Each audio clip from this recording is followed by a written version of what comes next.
नमस्कार। कोरोना से जुड़े इस खास शो अफवाह बनाम हकीकत में आपका स्वागत है। मैं हूं अदिति राजपूत। इस शो में हम देश विदेश के जाने माने विशेषज्ञों को बुलाते हैं और कोरोना से जुड़ी नई नई जानकारियां आप तक पहुंचाते हैं। हमारे देश में मामले लगातार कम हो रहे हैं, ये बहुत बड़ी राहत की खबर है, लेकिन वायरस बदल रहा है, नए नए स्ट्रेन सामने आ रहे हैं जो चिंता भी बढ़ा रहे हैं। तो हमारा मकसद आपके डर को दूर करके आपको जागरूक करना है। आपके सवालों के जवाब भी देंगे हमारे एक्सपर्ट, तो बने रहिए हमारे साथ। सबसे पहले बात कर रहे हैं टॉप स्टोरी की। देश में वैक्सीनेशन की जो प्रक्रिया है वो शुरू होने में अब बहुत ही कम वक्त रह गया है। माना जा रहा है कि 13 और 14 जनवरी को टीकाकरण शुरू हो सकता है। सरकार ने जो ऐप तैयार किया है उस पर 78 लाख स्वास्थ्य कर्मियों और फ्रंटलाइन वर्कर्स को रजिस्टर भी कर लिया गया है। पूरे देश में ड्राई रन करने का मकसद ये है कि देखा जा सके कि हम कितने तैयार हैं, हमारे स्वास्थ्यकर्मी कितने तैयार हैं, कैसे वैक्सीन डिस्ट्रीब्यूशन एरिया तक पहुंचेगी, कैसे साइड इफेक्ट्स होने पर मरीजों को संभाला जाएगा। और हमारे साथ जुड़ रहे हैं खास मेहमान डॉक्टर विष्णु पाणिग्राही हैं, ग्रुप हेड हैं मेडिकल स्ट्रेटेजी एंड ऑपरेशंस के फोर्टिस हेल्थ केयर के।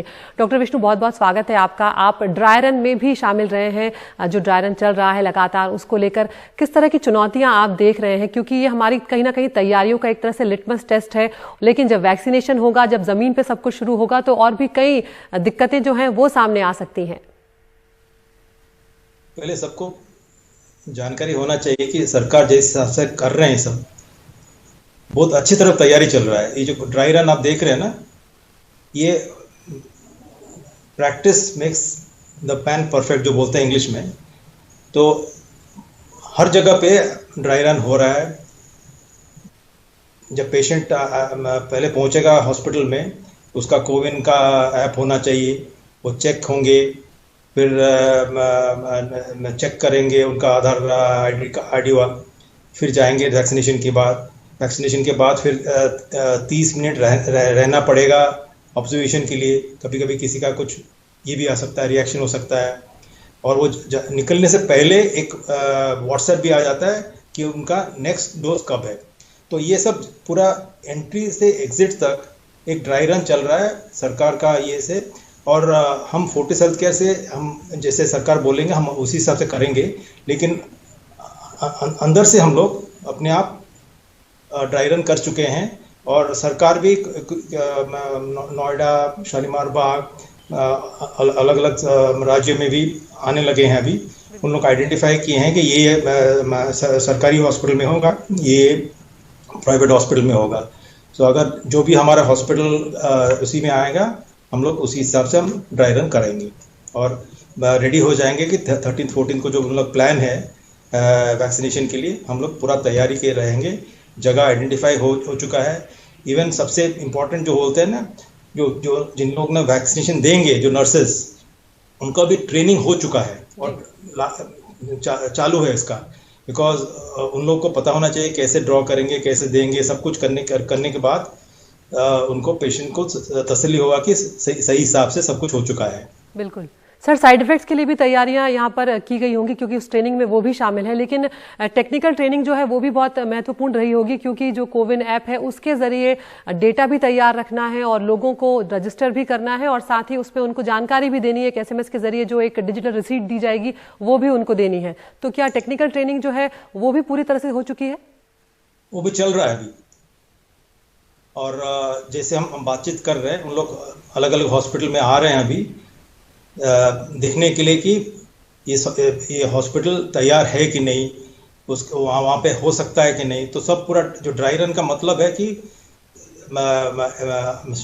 आगे से अंत तक सब कुछ तैयार है कि नहीं। अगर कुछ कमी है तो उसी टाइम उन लोग उसको सुलझा देंगे। सर, किस तरह की दिक्कतें आप देख रहे हैं? क्योंकि बहुत बड़ी हमारी जनसंख्या, इतना आसान नहीं हो रहने वाला है ये सब कुछ, क्योंकि मैन्युफैक्चरर से एयरपोर्ट के जरिए वो पहुंचेंगी, डिस्ट्रीब्यूशन एरिया में पहुंचेंगी, उन्हें उनके टेम्परेचर में रखना है, बहुत सारी दिक्कतें। ग्रामीण इलाकों तक पहुंचाना अपने आप में एक बड़ी चुनौती होगी। क्या दिक्कतें फिलहाल आपके सामने आपको नजर आ रही हैं? तैयारियां हैं, सब कुछ है, वहां तक तो ठीक है, लेकिन चुनौतियां भी बहुत ज्यादा है हमारे यहाँ। जो बोलते हैं ना, कभी कभी सरकार को भी धन्यवाद देना चाहिए कि हमारा जो मास वैक्सीनेशन का हिस्ट्री है, पोलियो हो, मीजल्स है, बाकी सब बहुत सक्सेसफुली हो चुका है। तो इसको और बड़ा आकार से करना पड़ेगा। लेकिन और अभी आप खबर लिए होंगे कि हर जगह पे रीजन वाइज उन लोग वैक्सीन पहुंचा रहे हैं जहाँ पे स्टोर होगा। जैसे नॉर्थ इंडिया में ऐसे करनाल है, शिमला है, ऐसे कुछ 3-4 जगह हो चुका है। जी। बाकी पूर्व, पश्चिम, दक्षिण हर जगह पे ऐसा ऐसा स्टोरेज होगा। तो वही एंड एडिक्वेट स्टोरेज जिस तरफ से वैक्सीन का कुछ नुकसान नहीं होगा। एंड उसके बाद जो डाउन द लाइन जो कोल्ड चेन आप बोल रहे हैं, तो cold chain to district headquarters to गांव तक भी सब तैयारी हो चुका है, और ब्लॉक लेवल तक भी अभी ड्राई रन हो रहा है, सो दैट कहीं पे कमी ना हो। बिकॉज हमारा जो भी है, हमारा गांव में ज्यादा लोग रहते हैं शहर के इलाके, तो छोटे छोटे शहर, छोटे छोटे गांव में कैसे वैक्सीन सही तरह से पहुंचा जाएगा, इसका भी तैयारी चल रहा है। बहुत बड़ी बात आप कह रहे हैं डॉक्टर विष्णु पाणिग्राही कि कोई कमी ना रह जाए, यही कोशिश है, और इसीलिए जो ड्राई रन है वो लगातार हमारे देश में किया गया है, क्योंकि सबसे बड़ा टीकाकरण जो है अब तक का वो होने जा रहा है और बहुत कम वक्त उसमें बचा है। बहुत शुक्रिया आप हमसे जुड़े, आपने ये तमाम जानकारियां हमसे साझा की, लेकिन अब बहुत लंबा वक्त नहीं है, एक ही हफ्ते में वैक्सीनेशन भी शुरू हो जाएगा, तो देखा जाएगा फिर क्या क्या दिक्कतें हैं और उस हिसाब से उन्हें डील भी किया जाएगा। आगे बढ़ते हैं। कोविड हवा के जरिए भी फैल सकता है, ये चर्चा तो लंबे समय से जारी थी, लेकिन अब नई स्टडी भी सामने आई है जिसपे कहीं ना कहीं इसके सबूत मिले हैं। CSIR की 2 लैब की जो नई स्टडी है, उसमें अलग अलग अस्पतालों के कोविड वार्ड्स में मौजूद हवा के जो सैंपल हैं उसमें कोविड का वायरस मिला है। दावा यह किया जा रहा है कि खुले में तैरने वाले ये कण 1 घंटे से ज्यादा समय तक हवा में बने रह सकते हैं। हालांकि बगैर लक्षणों वाले जो मरीज हैं उनके मामलों में खतरा थोड़ा कम है। हमारी सहयोगी पूजा भारद्वाज की खास रिपोर्ट। अब तक माना जाता है कि कोरोना के वायरस हवा में नहीं होते, लेकिन centre for cellular and molecular biology और CSIR institute of microbial technology की स्टडी का नतीजा कुछ और है। इसके मुताबिक कोरोना वायरस हवा में घंटों रह सकता है। नई स्टडी में दावा हुआ है, जिन कमरों में कोरोना वायरस मरीजों ने ज्यादा समय बिताया, वहां वायरस हवा में 1 घंटे से अधिक समय तक पाया गया। मरीजों के बैठने के स्थानों से कुछ मीटर से अधिक दूरी पर भी वायरस हवा में मिला है। इस दावे की पुष्टि के लिए वैज्ञानिकों ने अलग अलग अस्पतालों के 64 से ज्यादा सैंपल लिए थे। स्टडी के लिए शोधकर्ताओं ने एयर सैंपलर के जरिए हवा से सैंपल इकट्ठे किए थे। फिर बाद में इन कणों का RT-PCR के जरिए टेस्ट किया गया।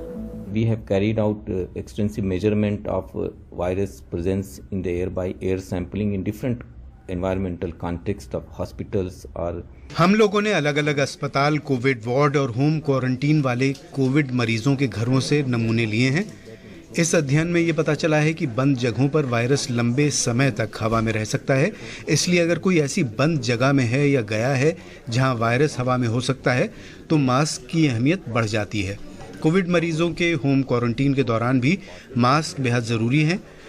हमारी स्टडी ये साफ करती है कि संक्रमण से और हवा में मौजूद वायरस से बचाने के लिए मास्क बेहद कारगर साबित हुआ है। wearing the mask even during when you visit the toilet to keep safe. Tells us that not only this policy of demarcation of COVID and non-COVID wards in the hospital was a very good. ये study बताती है कि न सिर्फ Covid non Covid ward को अलग अलग करना संक्रमण रोकने के लिए बेहद सही रणनीति है, बल्कि ये स्टडी ये भी बताती है कि वेंटिलेटेड रूम में रहना ज़्यादा सुरक्षित है और मास्क का इस्तेमाल संक्रमण रोकने के लिए बेहद अहम रोल प्ले कर रहा है। And the use of masks was found to be very effective. Study में ये भी कहा गया है कि जब तक कमरे में AC के जरिए हवा का बहाव ना हो, बगैर लक्षण वाले मरीजों के बैठने वाली जगह से वायरस नहीं फैलता। तमाम डॉक्टर शुरुआत से ही क्वारंटीन में AC के इस्तेमाल को बंद करने पर जोर देते आए हैं। अगर आपके घर में ही कोई कोविड वाला पेशेंट हो, तो उस इंसान को सबसे पहले तो जितना दूर हो सके बाकी सबसे दूर रहना चाहिए। सारे घर की खिड़कियां खोल के रखना चाहिए ताकि उसके मुंह से या उसके नाक से निकलती हुई ये जो बूंदें हैं, ये बूंदें दूसरों को लगे नहीं, दूसरों के नाक कान में जाए नहीं। उस इंसान वो अगर खुद इंसान मास्क पहन के रहता है घर में, तो उससे और भी ज़्यादा वो संक्रमण दूसरे लोगों को नहीं लगेगा। केंद्रीय स्वास्थ्य मंत्रालय के मुताबिक देश भर में 43.96% कोविड मरीज जहां अस्पतालों में हैं, तो वहीं इनसे ज्यादा 56.04% मरीज होम आइसोलेशन में हैं। ऐसे में नई स्टडी घरों में क्वारंटीन मरीजों के लिए समझनी बेहद जरूरी है। मुंबई से पूजा भारद्वाज, एनडीटीवी इंडिया। और हमारे साथ इस मसले पर बात करने के लिए दो खास मेहमान जुड़ रहे हैं। डॉक्टर राजेश जरिया हैं, फिजिशियन हैं, हिंदुजा हॉस्पिटल खार मुंबई से। डॉक्टर सुरंजीत चैटर्जी हैं, senior consultant internal medicine, Indraprastha Apollo hospital के। आप दोनों का बहुत बहुत स्वागत है। डॉक्टर जरिया, सबसे पहले मैं आपके पास ही आना चाहूंगी, क्या कुछ जानकारी मिल रही है इस को लेकर कि जो कोरोना का वायरस है वो हवा में भी रहता है, काफी देर तक रहता है, कितनी देर तक रहता है, किस तरह से ये जो नई चीजें हैं वो सामने आई हैं? तो नमस्कार, thank you for having me here. जी, आपके प्रश्न का जवाब ये है कि ऐसा तो हमको पहले भी पता था कि कोरोना के जो कण हैं वो ड्रॉपलेट्स में रहते हैं, बूंदों में रहते हैं, और ये छोटी छोटी कण इतनी छोटी होती है, ये हवा में ही तैरती रहती हैं और हवा में काफी देर तक रह सकती हैं। 1 घंटे से ज्यादा तो रह ही सकती है। पहले ऐसा महसूस था कि मालूम था कि 5 घंटे तक रह सकती थी, बट अब वो मात्रा थोड़ी कम हुई है कि ज्यादा से ज्यादा 1.5-2 घंटे 3 घंटे तक रह सकती है। अगर कमरा बंद हो तो वो बूंदों को बाहर जाने का कोई रास्ता नहीं मिलता है, इसलिए वो ज्यादा उसी हवा में पड़ी रहती हैं। अपन एक अपडेट आया था कि अगर 4 लोग गाड़ी में बैठे हों और अगर उस गाड़ी की खिड़कियां आधी भी खुली हों तो भी उनको, अगर उसमें से एक इंसान को कोविड है तो दूसरे 3 को लगने का चांस थोड़ा कम हो जाता है अगर खिड़कियां आधी भी खुली हों। इसका कारण भी यही है कि ये जो बूंदे हैं हवा में, ये अगर कांच बंद हो तो उसी गाड़ी के अंदर रहेंगी, लेकिन अगर कांच खुली हो तो ये बूंदे फैल जाएंगी और इंसान को संक्रमित नहीं करेगी। जी, डॉक्टर सुरंजीत, यहाँ पर हम जानते हैं कि कई लोग हैं जो छोटे घरों में रहते हैं, कई लोग हैं जो छोटे छोटे दफ्तरों में बहुत नज़दीक काम कर रहे हैं, भले ही वो मास्क लगा रहे हैं, कई बार मास्क उतारना भी पड़ता है, कई बार खाने पीने के लिए भी आप मास्क उतारते हैं। ऐसे में किस तरह की सावधानियां हैं जो बरती जा सकती हैं, या फिर जो छोटी जगहों पर रह रहे हैं या छोटे जो नज़दीक काम कर रहे हैं, क्या खतरा उन्हें ज़्यादा है? डेफिनेटली, ये तो बहुत पुरानी चीज है और ये काफी महीनों से पता लगा है कि अगर क्लोज्ड एनवायरनमेंट है तो वहां ये वायरस की जो कीटाणु है, ये कीटाणु जो है वो हवा में रह सकती है थोड़ी देर के लिए और इन्फेक्ट कर सकती है। तो इसलिए वेंटिलेशन का बहुत खास अहमियत था इसमें। मास्क पहनना तभी जाके अनिवार्य क्या है, इनिशियली जब ये बीमारी आई थी तब कभी कंट्रोवर्सी थी कि मास्क पहनना चाहिए नहीं पहनना चाहिए, बट क्योंकि handling of mask was a major question कि लोग मास्क को हैंडल कर पाएंगे कि नहीं कर पाएंगे।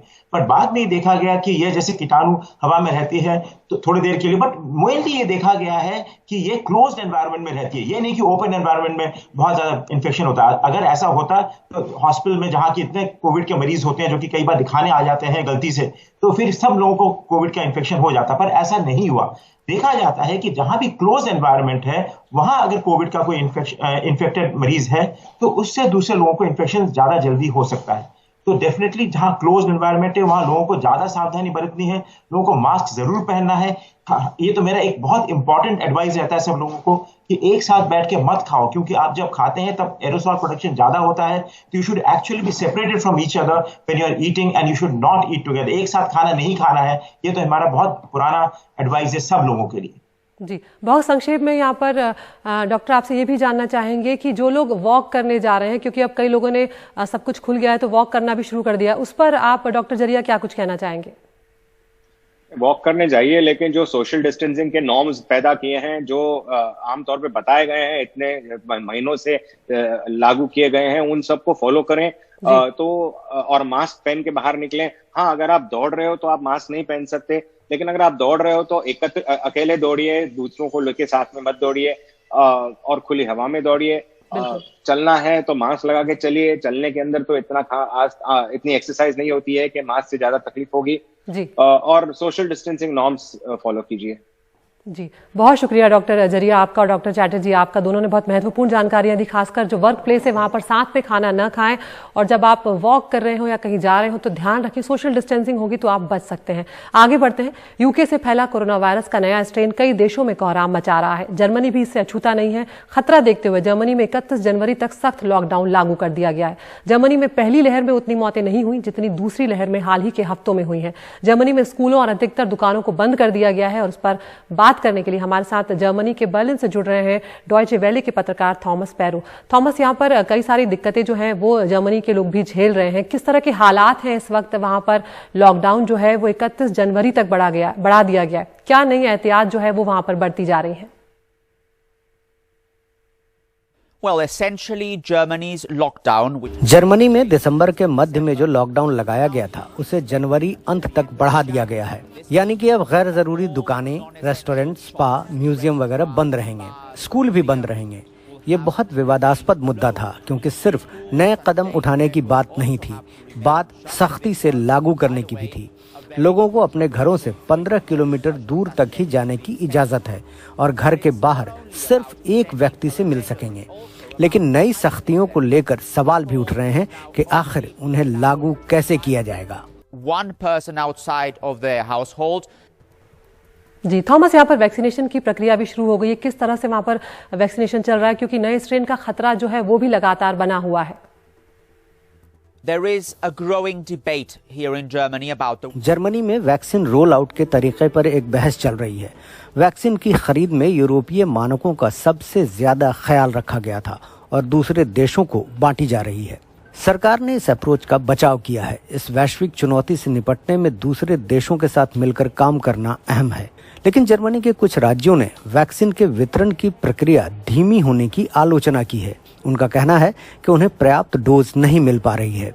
उनके लिए ये समझना मुश्किल है कि जर्मनी में विकसित वैक्सीन की खरीद और वितरण में देरी क्यों हो रही है। इसके अलावा कुछ लोग वैक्सीन के जल्दी विकसित होने को लेकर भी आशंकित हैं। लेकिन देखा जाए तो लोग वैक्सीनेशन प्रोग्राम से उम्मीद लगाए बैठे हैं कि इससे महामारी खत्म हो जाएगी। जर्मनी में 3000 लोगों से अधिक को वैक्सीन की पहली डोज दी जा चुकी है। But in general terms, the vaccination program has been met with hope. बहुत शुक्रिया थॉमस पैरो आपका इस तमाम जानकारी के लिए। तो कोशिश यही है कि देश विदेश की तमाम जानकारियां जो हैं वो आप तक पहुंचा सके। और थॉमस ने जर्मनी का हाल हमें बताया, जहां पर वैक्सीनेशन भी शुरू हो गया है और लॉकडाउन भी 31 जनवरी तक बढ़ा दिया गया है। फिलहाल एक ब्रेक के लिए रुक रहे हैं। ब्रेक के उस पार जानिए अपने भेजे सवालों के जवाब।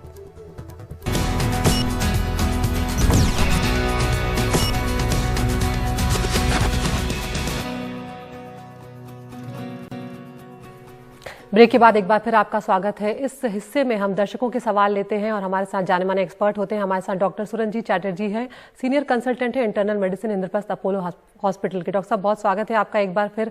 पहला सवाल दिल्ली से पूछेंगी हुदा शेख।